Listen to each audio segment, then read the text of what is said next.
Today we're going to be talking about the cost of growth, what you lose and what you gain. I tell my team all the time that sometimes in the pursuit of your goals and your dreams, it isn't so much about doing something new. It's about stopping doing what you're doing.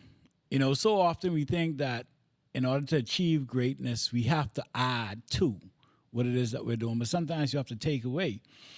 And in taking away, that means that ultimately sometimes you have to sacrifice. In my case, I have had to sacrifice obvious things like sleep, peace of mind, friends, relationships, um, bad habits I've had to do. And sacrifice itself has such a bad connotation attached to it in most instances. But when you think about what you're sacrificing now in the short term versus what you're actually going to gain in the long term, one can question, is it really a sacrifice? Or is this sacrifice really a bad thing?